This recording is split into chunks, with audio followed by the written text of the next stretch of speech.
Welcome to नजर फैला और मैं हूं आपका होस्ट डॉक्टर खादिर महबूब। चावल खाना किसे पसंद नहीं। दुनिया में लाखों करोड़ों लोग हर लम्हे कहीं ना कहीं इसका इस्तेमाल कर रहे हैं, लेकिन बहुत से लोग इस वजह से भी परेशान होते हैं कि इसमें स्टार्च की मिकदार बहुत ज़्यादा है, ग्लाइसेमिक इंडेक्स बहुत ज़्यादा है, यानी ये शुगर लेवल्स को बहुत जल्दी बढ़ाता है और एक्सेस शुगर्स हमारी बॉडी में फैट्स की शक्ल में डिपॉजिट होती है, जिससे वज़न बढ़ता है, शुगर के या डायबिटीज़ के चांसेस बढ़ जाते हैं, इंसुलिन रेजिस्टेंस बढ़ जाती है। इन सारी परेशानियों की वजह से बहुत से लोग इसकी ग़िज़ाइयत से, इसके जायके से महरूम रहते हैं और कुछ लोगों को डॉक्टर मना कर देते हैं, कुछ लोग अपने सेल्फ़ कॉन्शियसनेस की वजह से इसका इस्तेमाल नहीं करते। लेकिन अगर मैं कहूँ कि आप इन स्टार्चेस का या चावल का इस्तेमाल कर सकते हैं, साथ में आपका ग्लाइसेमिक इंडेक्स भी नहीं बढ़ेगा, आपकी शुगर लेवल्स भी नहीं बढ़ेंगे और आपकी बॉडी में ओवरऑल शुगर लेवल की स्पाइक्स भी नहीं आएंगी। आप सोच रहे होंगे कि मैं शायद चावल खाने की मिकदार को कम कर दूंगा या आपसे कहूँगा कि आप इनका इस्तेमाल किसी लिमिट तक करें। ऐसा नहीं है, आप चाहे उसी मिकदार में इस्तेमाल करें जिस तरह से आप उसको इस्तेमाल कर रहे हैं, लेकिन सिर्फ एक ट्रिक को इस्तेमाल करने से, एक चीज़ को जो मैं आज की वीडियो में बताऊंगा उस पर अमल करने से आप इसके शुगर कंटेंट्स को कम कर सकते हैं। इससे आपकी शुगर लेवल का स्पाइक नहीं आएगा, शुगर लेवल नहीं बढ़ेंगे और वो एक्सेस शुगर्स आपकी बॉडी में फैट्स की शक्ल में डिपॉजिट नहीं होंगे, जिससे आपके वज़न में भी इजाफा नहीं होगा। और अगर आप प्री डायबिटिक हैं तो आपको शुगर का ख़तरा भी नहीं रहेगा। इस सारी चीज़ को समझने से पहले आपको साइंस समझनी चाहिए कि अगर हम चावल का इस्तेमाल करते हैं तो हमारे बॉडी में शुगर लेवल किस तरह से बढ़ते हैं। चावल आमतौर पर स्टार्च पर मुश्तमिल होता है और यही स्टार्चेस ज़्यादातर सिंपल शुगर पर मुश्तमिल होती हैं। सिंपल शुगर बहुत जल्दी हमारे ग्लूकोज लेवल को बढ़ा देते हैं, जिससे बहुत जल्दी इंसुलिन प्रोड्यूस होता है और जिस तरह से शुगर लेवल्स बढ़ते हैं, स्पाइक पैदा होता है, उसी तरह से शुगर लेवल डिक्लाइन हो जाते हैं। इसका मतलब है कि बहुत जल्दी हमारी बॉडी में चेंजेस आती हैं और वो एक्सेस शुगर्स जो हमारी बॉडी में इस्तेमाल होने से रह जाती हैं वो फैट की शक्ल में डिपॉजिट होना शुरू हो जाती हैं, जिसकी वजह से तमाम नेगेटिव इफ़ेक्ट्स, तमाम हैज़ार्डस इफ़ेक्ट्स आते हैं और वो हमारी सेहत के लिए ख़तरा बन जाते हैं। इसके बरक्स अगर आप सेम अमाउंट ऑफ राइस खाने के बावजूद लेस स्टार्च यूज़ कर रहे हैं, आपकी शुगर लेवल्स नहीं बढ़ रहे या ग्लूकोज का इंटेक आप कम कर रहे हैं, तो आपकी बॉडी में इंसुलिन भी कम प्रोड्यूस होगी, ग्लूकोज की डेपोजिशन फैट की शक्ल में भी कम होगी और आपके शुगर लेवल्स में भी डिस्टर्बेंस नहीं होगी। और इस तरीके पर अमल करने से आप न सिर्फ स्टार्च के लेवल को कम करेंगे, शुगर लेवल्स को कम करेंगे, बल्कि आप इससे और भी बहुत सारे बेनिफिट्स हासिल कर सकते हैं जो हमारी ओवरऑल हेल्थ को इम्प्रूव करने में हेल्प करेंगे। अगर आप चावल पकाने के फ़ौरन बाद इस्तेमाल करते हैं तो उस वक्त उसमें स्टार्च कंटेंट, शुगर कंटेंट या उसकी ग्लाइसेमिक इंडेक्स की वैल्यूज़ अपनी पीक पर होती हैं, जिसकी वजह से इस कंडीशन में उस चावल को यूज़ करने से उसके तमाम नेगेटिव इफेक्ट्स बहुत ज़्यादा आते हैं।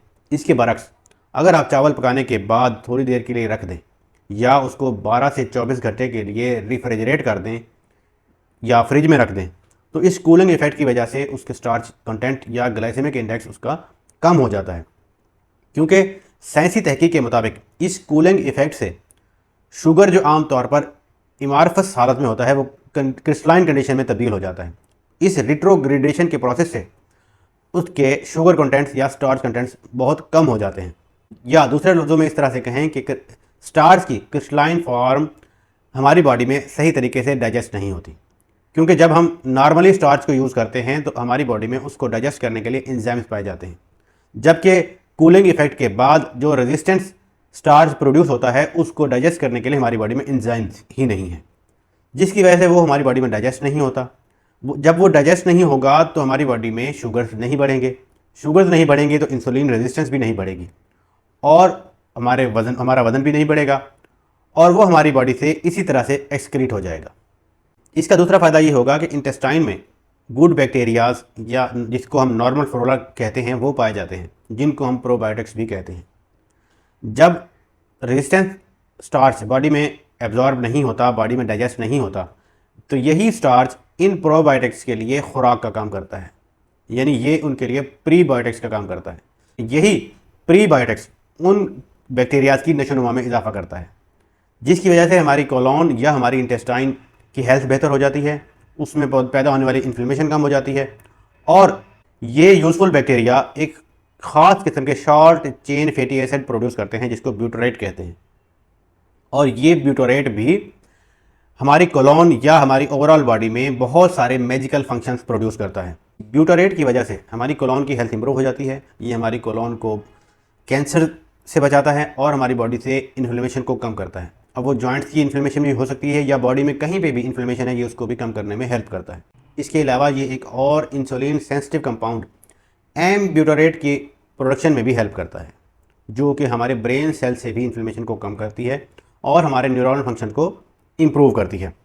इसके अलावा ये कंपाउंड्स हमारी गट या हमारी इंटेस्टाइन को भी बहुत सारी बीमारियों से बचाती हैं, क्योंकि बहुत सारी बीमारियां इंटेस्टाइन के प्रॉब्लम्स की वजह से ही प्रोड्यूस होती हैं, मेनली जिसको हम लीकी गट कहते हैं। और ये हमारी गट को हील करने में भी हेल्प करते हैं। बहुत सारी कंडीशन जैसे IBD, IBS, कॉन्स्टिपेशन या इन्फ्लेमेशन, इवन की अल्सर्स को भी हील करने में ये चीज़ें हेल्प करती हैं। इसके अलावा यही रेजिस्टेंट स्टार्चेस जो हमारी बॉडी में डाइजेस्ट नहीं हो सकते, फाइबर का काम करते हैं, जिसकी वजह से पेरिस्टाल्टिस बढ़ जाती है, हमारे डाइजेस्टिव कंटेंट्स की मूवमेंट बढ़ जाती है और ये कॉन्स्टिपेशन को ट्रीट करने में हेल्प करते हैं। इसके अलावा अगर आप वज़न कम करना चाहते हैं तो भी ये रेजिस्टेंट स्टार्चेस आपकी हेल्प करते हैं कि फाइबर की शक्ल में आपकी बॉडी में एक्सेस चीज़ों को जमा नहीं होने देते। शुगर कंटेंट होने की वजह से फैट डेपोजिशन कम हो जाती है, जिसकी वजह से आपका वज़न भी कम होना शुरू हो जाता है। इसके अलावा हमारी गट हेल्थ इंप्रूव होने से हमारे ब्रेन फंक्शंस भी इंप्रूव होना शुरू हो जाते हैं। यही बैक्टीरिया बहुत सारे विटामिन या केमिकल्स की प्रोडक्शन में हेल्प करते हैं या न्यूरोट्रांसमीटर्स की प्रोडक्शन में हेल्प करते हैं, जिसकी वजह से हमारे न्यूरॉनल फंक्शन इंप्रूव होते हैं, हमारे ब्रेन सेल्स इंप्रूव होते हैं, ब्रेन की इन्फ्लेमेशन कम हो जाती है, हमारी मेंटल क्लैरिटी में इजाफा हो जाता है और हमारे न्यूरॉन्स बेहतर तरीके से परफॉर्म करते हैं। इसलिए सिर्फ इस एक चीज़ को अपनाने से कि चावल पकाने के बाद उसको 12 से 24 घंटे का आप ठंडा कर देते हैं तो आप ये सारे बेनिफिट हासिल कर सकते हैं। आपकी कोलोन हेल्थ इंप्रूव हो जाएगी, आपका नॉर्मल फ्लोरा बेहतर हो जाएगा, आपके ब्रेन इन्फेक्शन इंप्रूव हो जाएंगे, आपकी बॉडी की हीलिंग बढ़ जाएगी, आप कोलोन कैंसर से बच सकते हैं, कॉन्स्टिपेशन आपको नहीं होगा, IBS, IBD या कोलोन की और बहुत सारी बीमारियों से आप बच सकते हैं। या अगर आप प्री डायबिटिक हैं तो भी आप डायबिटीज़ से बच सकते हैं। लेकिन अगर आप वज़न कम करना चाहते हैं तो वज़न कम करने के लिए एक अलग साइंस है कि वज़न कम करने के लिए इन चीज़ों को अपनाने के साथ साथ आपने एक्सरसाइज भी करनी है, आपने अपने पोर्शन साइज़ को भी नज़र में रखना है। इसके अलावा आपके स्ट्रेस लेवल भी मेंटेन रहने चाहिए, आपकी नींद भी पूरी होनी चाहिए और आप बहुत सारी दूसरी चीज़ें हैं जिसको आपने जहन में रखना है। सो नेक्स्ट टाइम आप जब भी चावल खाएं तो इस चीज़ को अपनी ज़िंदगी का हिस्सा बनाएं, जिसकी वजह से रेजिस्टेंट स्टार्च प्रोड्यूस होंगे। रेजिस्टेंट स्टार्च प्रोड्यूस होंगे तो जब आप इन चीज़ों को इस्तेमाल करेंगे तो आपकी बॉडी में शुगर लेवल्स अचानक से नहीं बढ़ेंगे, जिसकी वजह से इंसुलिन का सर्ज नहीं होगा, इंसुलिन के लेवल्स भी अचानक नहीं बढ़ेंगे। और यही इंसुलिन लेवल्स का अनकंट्रोल बढ़ना डायबिटीज़ की बुनियादी वजह है या वेट गेन की वजह भी इंसुलिन रेजिस्टेंस बन सकती है। तो इन चीज़ों से आप निजात हासिल कर सकते हैं। वीडियो अच्छी लगी हो तो अपने फ्रेंड्स एंड फैमिली मेम्बर्स के साथ इसको शेयर कीजिएगा। हमारे चैनल नेचर फैला को लाइक, शेयर एंड सब्सक्राइब भी ज़रूर कीजिए। मिलते हैं अगली वीडियो में, जब तक के लिए इजाज़त दीजिए। अल्लाह हाफ़िज़।